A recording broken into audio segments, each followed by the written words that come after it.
Assalamualaikum warahmatullahi wabarakatuh. Innal hamdalillah, segala puji bagi Allah Subhanahu wa taala. Nahmaduhu wa nasta'inuhu wa nastaghfiruh. Hanya kepadanya kita memuji, meminta pertolongan serta bertaubat dari dosa-dosa kita. Wa na'udzu billahi min syururi anfusina, dan hanya kepada Allah pula kita meminta dan dijauhkan dari keburukan-keburukan diri kita. Wa min sayyiati a'malina, dari dosa-dosa dan juga dari dosa-dosa yang pernah kita lakukan. May yahdihillahu fala mudhillalah, barang siapa yang telah Allah berikan petunjuk maka tidak akan pernah sesat selamanya. Wa may yudlilhu fala hadiyalah, dan barang siapa yang telah Allah sesatkan maka tidak akan mendapatkan petunjuk selamanya. Asyhadu an la ilaha illallah wahdahu la syarika lah wa asyhadu anna Muhammadan abduhu wa rasuluh. Saya bersaksi tidak Tuhan yang berhak disembah kecuali Allah, dan Muhammad benar-benar hamba juga utusannya. Qala Allah Ta'ala, Allah telah mengingatkan dalam kitabnya, Ya ayyuhalladzina amanu taqullaha haqqa tuqatihi wa la tamutunna illa wa antum muslimun.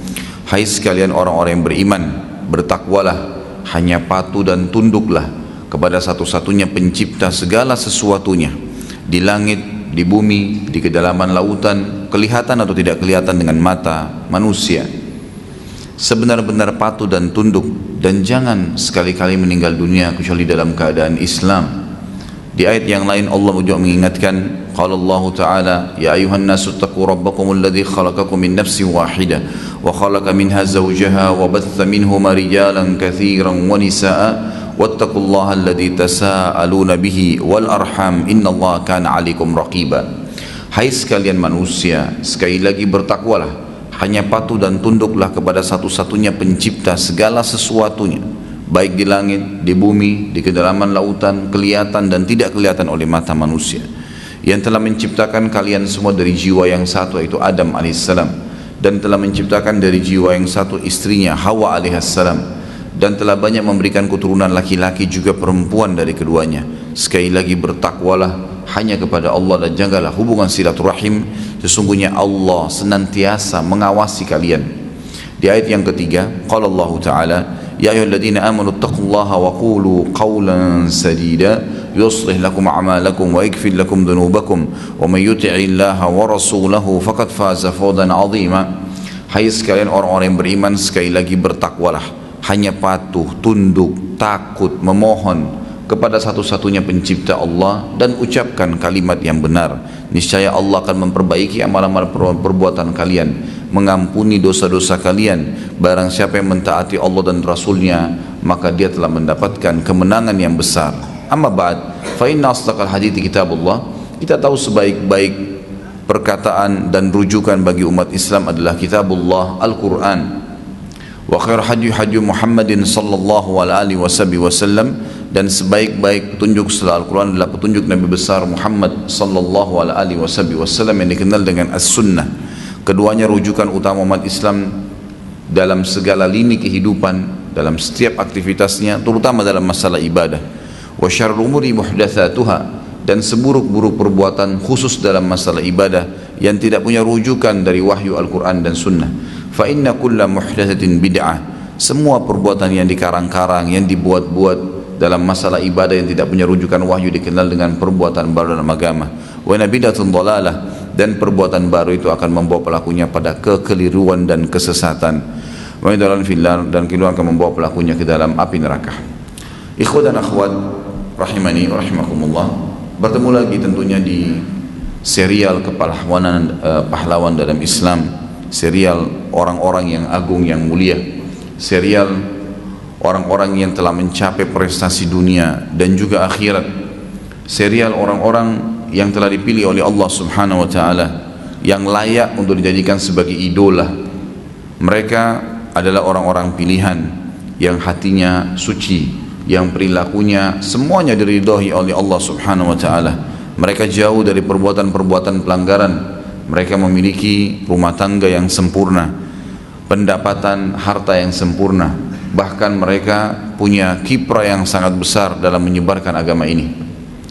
Setiap berbicara tentang sahabat Nabi, kita sedang berbicara tentang figur-figur orang yang hatinya semuanya tidak ada celah kecuali diikuti dengan keyakinan sepenuhnya. di atas 3 hal. Beriman bahwasanya dan yakin Allah subhanahu wa ta'ala satu-satunya Tuhan di langit, di bumi, yang menciptakan, yang mengadakan, yang mengurus, yang memusnahkan, yang menyiapkan semua kebutuhan dan asupan yang dikenal dengan rezeki. Dan tidak ada Tuhan kecuali Dia. Tidak boleh ada sekutu baginya mempartisipasikan makhluk dengan Allah. Tertanam sangat dalam di dalam hati para sahabat. Mereka sangat memahami kalimat ini, sehingga muncul efek daripada keyakinan itu adalah tidak pernah menyembah, memohon, takut, bergantung. Bahkan mereka tidak pernah ragu sedikit pun terhadap apa yang telah dijanjikan oleh Allah subhanahu wa ta'ala. Sekali Allah mengatakan orang mati syahid masuk surga, mereka berlumba-lumba mengejar mati syahid itu. Tidak peduli lagi ada apa di hadapan mereka, sebanyak apapun jumlah pasukan musuh. Mereka pada saat mengetahui bahwasanya sholat berjamaah di masjid adalah perintah Allah, maka mereka tidak pernah kehilangan. Sampai Abdullah bin Umar radhiyallahu anhu berkata, kami tidak melihat seseorang di antara kami meninggalkan sholat 5 waktu di masjid, laki-laki terutama, kecuali dia termasuk orang yang ada sifat kemunafikannya. Nggak ada. Sampai beliau mengatakan salah seorang di antara kami, sahabat-sahabat Nabi, kalaupun dia dalam keadaan sakit, maka ditopang oleh kedua temannya di kiri kanannya untuk membawanya sholat hadir di saf masjid. Jadi sangat luar biasa mereka mengerjakan perintah Allah subhanahu wa ta'ala, karena tidak pernah diikuti dengan keraguan. Ini Allah pencipta langit dan bumi, mereka tidak pernah ragu dengan masalah itu, sehingga mudah ya untuk memohon, meminta, menyembah, hanya tunduk dan takut kepada Allah subhanahu wa ta'ala. Yang kedua yang mereka punya ciri khas yang sangat luar biasa, meyakini tentang kebenaran risalah Nabi Muhammad SAW, dan bahwasanya orang inilah manusia yang paling sempurna secara fisik, paling sempurna secara karakter, sifat, paling sempurna di antara semua nabi-nabi. Dari 124.000 nabi, 313 rasul, mereka sangat tahu dan meyakini sabda Nabi SAW, semua nabi-nabi diutus sebelumku khusus untuk kaumnya, dan aku diutus untuk seluruh alam semesta. Dan mereka sangat tahu bahwasanya Nabi SAW telah bersabda, kalau seandainya Musa dan Isa dua-duanya hidup di zamanku, maka tidak ada pilihan lain kecuali keduanya akan menjadi pengikutku. Mereka yakin adalah seorang figur. Kalau mau diidolakan seseorang yang punya kelebihan fisik, Nabi Muhammad SAW orang yang paling sempurna fisiknya, paras wajahnya tampan, kulitnya putih, rambutnya hitam lebat, dan juga memiliki postur tubuh yang sangat kekar. Kalau dikatakan seseorang ayah, seorang suami, maka kita temukan beliau suami yang sangat luar biasa, tidak pernah memukul istrinya, tidak pernah memarahi, dan hanya tegas mengingatkan kalau terjadi pelanggaran agama. Seorang ayah yang semua anaknya merasa tentram di tangannya, tidak pernah di bawah naungannya, tidak pernah merasa takut karena tidak pernah tangannya melayang memukul anak-anaknya, bahkan cucu-cucunya, dan beliau bahkan bermuamalah dengan sangat lembut. Figur yang sangat luar biasa dalam rumah tangga. Kita lihat dalam kehidupan sosial, Nabi Muhammad SAW seorang pedagang yang jujur. Beliau SAW juga adalah orang yang punya martabat. Kalau berbicara kalimatnya berbobot dan punya makna dan tujuan, dan kalau tidak beliau diam. Dan para sahabat sangat faham benar tentang masalah itu, sehingga mereka betul-betul mengidolakan Nabi SAW. Tidak ada lagi orang lain, sampai-sampai apapun yang Nabi SAW ucapkan, ya, ditahkan, semua dikerjakan, dan yang lain semua ditinggalkan. Tidak pernah lagi ada opsi lain. Dan mereka mengetahui firman Allah subhanahu wa ta'ala, A'udzu billahi minasyaitonir rajim, ma kana lil mu'minin wala mu'minatin idza qadallahu wa rasuluhu amran an yakuna lahumul khiyaratu min amrihim. Tidak layak bagi laki-laki yang mengaku beriman dan perempuan juga beriman, yang kalau Allah dan Rasulnya sudah mengambil sebuah keputusan, mereka masih punya opsi-opsi yang lain. Nggak ada lagi. Haram, haram ditinggalkan, halal, halal. Perintah dikerjakan, larangan dijauhi. Tidak ada keraguan dalam masalah itu. Ini ciri khas yang luar biasa, yang semestinya kita tarik dalam kehidupan kita sehari-hari. Dan yang ketiga, mereka sangat yakin bahwasanya agama yang sedang mereka anut ini agama yang paling benar. Selain daripada agama Islam, batil, nggak diterima oleh Allah Subhanahu wa taala. Tidak ada yang diterima. Karena Allah yang berfirman dalam Al-Imran A'udzubillahi minasyaitonirrajim. Innad dina indallahil Islam. Agama yang diterima di sisi Allah hanya Islam. Al-Imran juga sama, ayat 85 Allah ingatkan, wa may yabtaghi ghairal islami dinan falan yuqbala min wa huwa fil akhirati minal khasirin. Siapa yang coba-coba pilih selain al-Islam yang dibawa oleh Muhammad bin Abdullah salawatullahi wassalamu alaih, maka itu ditolak dan dia di akhirat termasuk orang yang rugi. Serta mereka sangat faham firman Allah SWT Al-An'am ayat 125 menjelaskan siapa yang Allah inginkan kebaikan untuknya, Allah yashrah sadrahu lil Islam, Allah akan lapangkan dadanya untuk menganut Islam, mempertahankan sampai dia mati. Mereka sangat faham firman Allah SWT dalam surah Az-Zumar, afaman syarah Allahu sadrahu lil Islami fahuwa ala nurim mir rabbih, al-ayah, bahwasanya siapa yang Allah lapangkan, berikan kesempatan lahir dalam keadaan Islam, lalu atau dia dapat hidayah sementara dia sudah dewasa, lalu dia menganut, mengamalkan, lalu memperjuangkan agama Islam ini sampai mati, maka dia berada di atas cahaya Tuhannya. Para sahabat tidak pernah ragu dengan ajaran Nabi Muhammad SAW. Siksaan demi siksaan yang tertimpa mereka, seruan-seruan Allah dan Rasulnya untuk berjihad membela agama ini dan berdakwah, mereka selalu berada di saf-saf pertama. Dan luar biasa ciri khas ini. Teman-teman sekalian, saya sudah ulangi dan sering saya ulangi kalimat ini di 5 pertemuan kita yang lalu tabligh akbar dari Abu Bakar, Umar, Uthman, Ali dan Talha radhiyallahu anhum ajma'in, dan hari ini insyaallah kita masuk ke tokoh sahabat yang luar biasa, orang yang memiliki keberanian di atas rata-rata, Zubair bin Awam radhiyallahu anhu. Semuanya sahabat-sahabat ini luar biasa, memiliki ciri khas yang saya katakan tadi. Mereka tidak pernah ragu dengan apapun dari 3 tadi, Allah Tuhan, tidak perlu nyembah dan cari Tuhan lain, Rasulullah SAW adalah seorang Nabi, dan juga Islam ini agama benar, sehingga mereka memperjuangkannya. Figur kita pada hari ini, figur atau sosok orang yang luar biasa.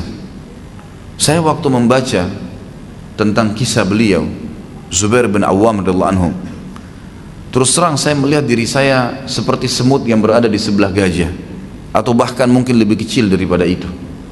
Bagaimana seorang Zubair bin Awam yang akan kita lihat kiprahnya di medan jihad luar biasa. Satu orang bisa mendobrak pasukan Romawi 250.000. 250.000 orang didobrak oleh dia, masuk ke pasukan musuh sampai ke ujung belakang, kembali lagi ke pasukan muslimin. Keberanian yang di atas rata-rata. Tidak pernah peperangan Nabi SAW Zubair tidak hadir radhiyallahu anhu, dan setiap kali hadir dalam peperangan pasti berada di depan, dan pasti dia yang paling pertama menyerang, subhanallah. Dan tidak pernah dalam penyerangan itu kelihatan sedikit saja masalah sifat pengecut misalnya atau ragu, sama sekali. Luar biasa. Nanti kita akan lihat banyak kisah-kisah yang luar biasa kiprah beliau dalam kancah-kancah peperangan, dan kita sudah bahasakan dari awal sampai Zubair bin Awam ini memang dari Abu Bakar, Umar, Uthman, Ali, dan Talha dan Zubair bin Awam, 6 orang ini memang yang khusus ya. Pada saat Nabi SAW sebutkan hadis yang sudah sering kita sebutkan juga di 5 pertemuan kita yang lalu, pada saat beliau berada di gunung Hira, dan beliau mengatakan, tenanglah wahai Hira, pada saat Hira lagi goncang, sesungguhnya di atasmu ada Nabi, ada Siddiq, orang yang terpercaya Abu Bakar, kemudian juga ada syuhada, ada orang-orang yang mati syahid, dan pada saat itu ada Umar, Uthman, Ali, Talha dan Zubair. 5 orang ini semua mendapatkan sabda Nabi SAW, mereka mati syahid. Dan yang luar biasanya, terutama 2 figur yang terakhir, Talha dan Zubair, 2 orang ini begitu mendengarkan sabda Nabi SAW tentang masalah mereka akan mati syahid, semenjak itu tidak pernah ada celah untuk mendapatkan mati syahid kecuali mereka di awal, selalu sengaja malah mencari. Ini luar biasa nih. Berarti begitu yakinnya mereka dengan apa yang Allah dan Rasulnya janjikan sallallahu alaihi wasallam. Jadi ini ciri khas yang luar biasa. Sebelum kita mulai, saya akan berbicara dengan akhwat kita di belakang sana. Ada kata-kata bijak. Kata-kata bijak ini dikatakan di belakang laki-laki bijak, di belakang laki-laki sukses, ada wanita yang bijak dan wanita yang sukses. Ternyata akhwat kita, tolong garis bawahin, lahirnya kader-kader umat yang luar biasa. Laki-laki yang memimpin umat ini itu di tangan para wanita yang luar biasa juga. Ibu-ibu mereka adalah orang-orang yang luar biasa, betul-betul kepribadiannya kokoh, keimanannya luar biasa, keyakinannya sempurna, sehingga memang dia mewariskan itu pada anak-anaknya. Dan ini kita lihat pada figur Zubair bin Awam. Zubair bin Awam radhiyallahu anhu ini adalah sepupu Nabi SAW. Ibu Zubair bernama Sofia binti Abdul Muttalib. Sofia ini adalah tante Nabi SAW. Ayah Nabi bernama Abdullah. Di atas Abdullah ada Sofia, kakak perempuannya ayahnya Nabi SAW. Dan anaknya adalah Zubair. Anaknya Sofia adalah Zubair. Tentu di dalam bahasan sirah, kalau teman-teman ikutin, saya sempat menyebutkan Abdul Muttalib kakek Nabi SAW punya 16 orang anak, 10 laki-laki dan 6 perempuan. Dari laki-laki ada yang mendapatkan masa kenabian 4 orang, dan 2 beriman, 2 kafir, Abu Lahab dan Abu Talib yang meninggal dalam keadaan kufur. Sementara Hamzah dan Abbas radhiyallahu anhuma dalam keadaan Islam. Dari kalangan saudara ayah Nabi SAW perempuan yang masuk Islam di awal-awal adalah Sofia binti Abdul Muttalib, ibunya ya Zubair bin Awam. Sofia ini terkenal sangat tegas dengan anaknya. Ketegasan ini bukan kekerasannya, bukan kekerasan, tapi ketegasan. Ini boleh, ini nggak boleh. Dan yang paling merupakan ciri khas Sofia yang terkenal radhiyallahu anha adalah beliau selalu berusaha menghilangkan rasa takut dari anaknya. Tidak boleh ada rasa takut, dan takut ini hanya boleh kepada Tuhan Allah Subhanahu wa taala. Sehingga Zubair bin Awam tumbuh besar dengan tidak pernah takut. Tidak pernah takut kecuali kepada Allah Subhanahu wa taala. Sama sekali. Kalau cuma sama manusia, sama hewan, semua itu kecil bagi dia. Ayah Zubair tentu meninggal waktu dia masih kecil, dan waktu itu belum masuk Islam. Itu data yang saya dapatkan, tapi yang jelas ibunya sempat masuk Islam ya. Kepribadian Sofia yang sangat luar biasa semenjak mengucapkan syahadat. Waktu Nabi SAW mengundang seluruh kerabatnya, terutama tante dan pamannya, di rumah beliau SAW, kemudian Sofia mengikrarkan syahadat. Semenjak waktu itu dia termasuk tokoh sahabiat Nabi yang sangat gigih mempertahankan agama, dan dia lebih banyak fokus mendidik anaknya dalam masalah agama ini. Pokoknya dia menanamkan di diri anaknya Zubair agar menganut agama Islam, dan pada saat itu umur Zubair masih 15 tahun.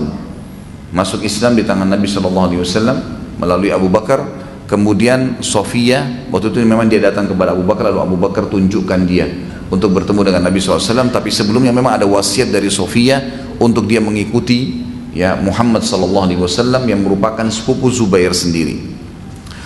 Baik, Zubair bin Awam ini beliau lahir 28 tahun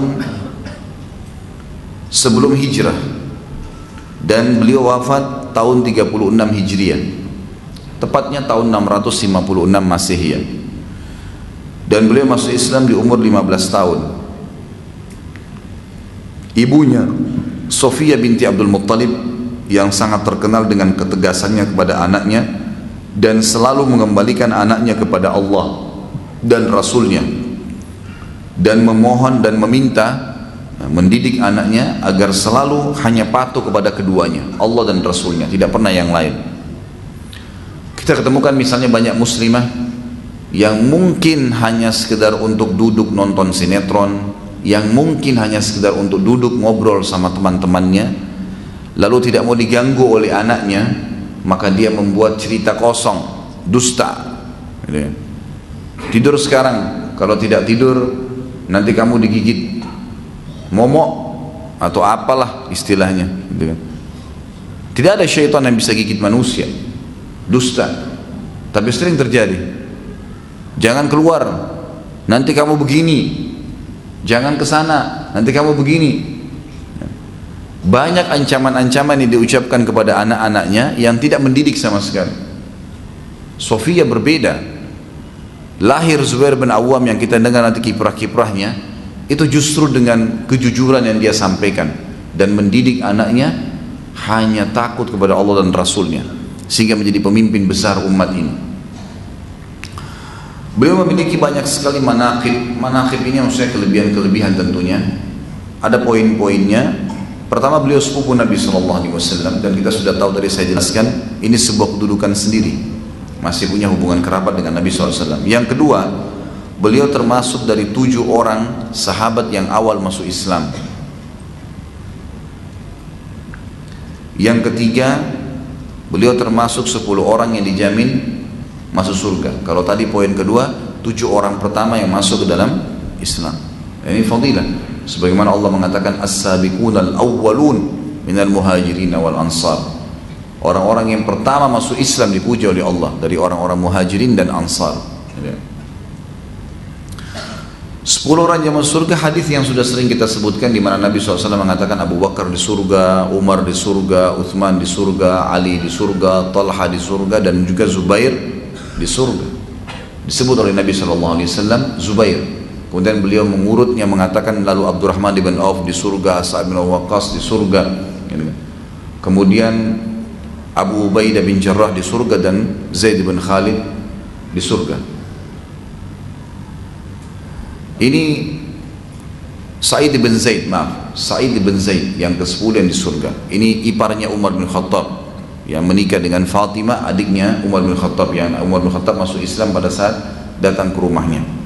Tapi di sini saksi bahasan Zubair bin Awam termasuk 10 orang dari sekian banyak sahabat yang dijamin masuk surga.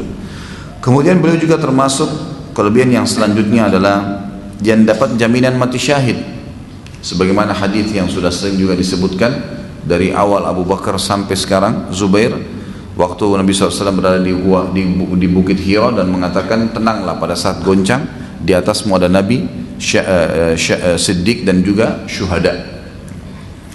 Kemudian selanjutnya yang kelima adalah kelebihan beliau. Jadi yang pertama sepupu Nabi SAW, yang kedua 7 orang awal masuk Islam, yang ketiga 10 orang yang dijamin masuk surga, yang keempat salah satu yang dijamin mati syahid, yang kelima adalah salah satu dari 6 ahli syurahnya Umar.